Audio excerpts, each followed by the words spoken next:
This is how I make espresso cocoa pudding cake with peppermint mascarpone cream frosting. This has to be called the barista made pudding cake because a quarter of the pudding's volume is the espresso coffee we like to use. The light cocoa sponge cake batter is used to absorb the espresso as it falls from the espresso machine, creating a coffee crema marbled effect. Then the pudding jar is steam roasted in a water bath, helping to create a self-saucing like texture at the bottom of the glass. After the puddings had a chance to cool down for a while and the jar was no longer warm, I spread the peppermint mascarpone cream frosting on with a small metal spatula and scraped the surface flat. This pudding is fun to serve with a little design on it because the frosting leaves a flat, bright surface to dust powdered sugar onto. I have a set of latte art stencils, and I chose a coffee cup design to use. To avoid getting sugar everywhere, I put the pudding in a large bowl.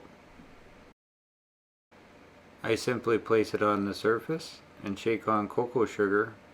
When there is a solid layer of sugar, I remove the guard to reveal the design. Looks nice garnished with a fresh peppermint sprig, and I serve the pudding with a demi-tasse spoon. The texture of the pudding is the same as the mascarpone frosting, velvety soft, and the pudding is mostly espresso coffee, so the best tasting espresso will make the best espresso pudding cake.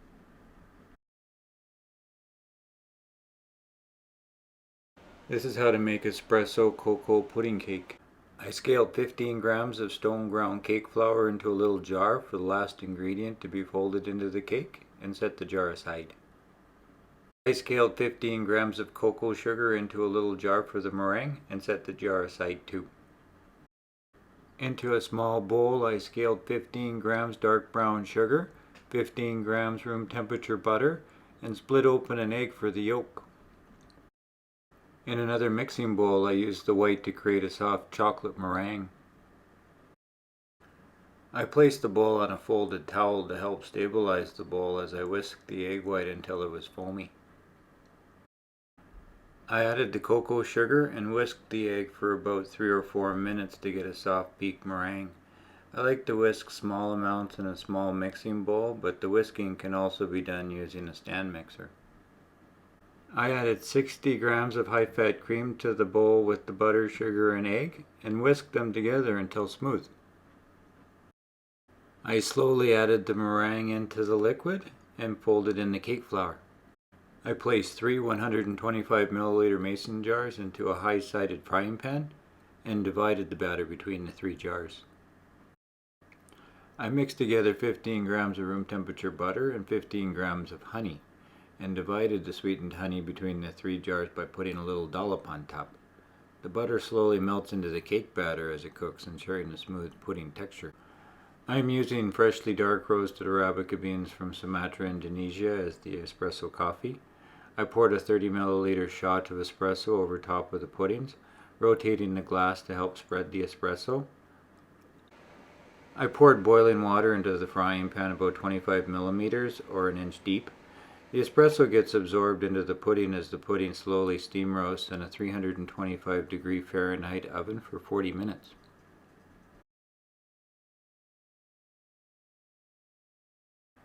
The pudding is done when the top is bubbled up and starts to crack.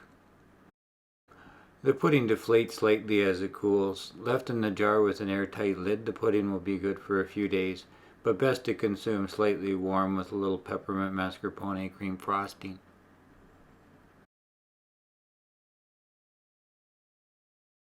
To make cocoa sugar, I scaled 100 grams of organic turbinado style cane sugar and 50 grams of cacao nibs.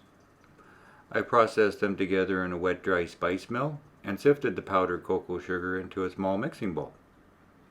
I like to dust cocoa sugar on top of desserts, so I transferred the cocoa sugar into a stainless steel shaker. Powdered cocoa sugar tastes like chocolate. To make peppermint mascarpone cream frosting, I added 50 grams of homemade unsweetened mascarpone cheese, 50 grams of high-fat cream, and 20 grams of peppermint syrup to a mixing bowl. I placed the bowl on top of a folded towel to help hold the bowl in place as I whisked in some air. The sugar in the peppermint syrup starts to stiffen the cream into a frosting after about a minute or so of whisking. I transferred the frosting to a mason jar. Stored in the refrigerator with a lid, the frosting will stay fresh for several days. To make peppermint syrup, I used equal weight amounts of mint leaves and simple syrup. I scaled 45 grams of fresh mint leaves and 5 grams of fresh spinach leaves. The chlorophyll in the spinach gives a nice deep green color to the syrup naturally. I set up an ice bath and added a little salt to my blanching water. I cooked the spinach and mint leaves for about 10 seconds. If I don't blanch the leaves, the syrup will start to turn a dark brown color and taste unpleasant within a few hours. I immediately transferred the cooked leaves to an ice bath to cool completely.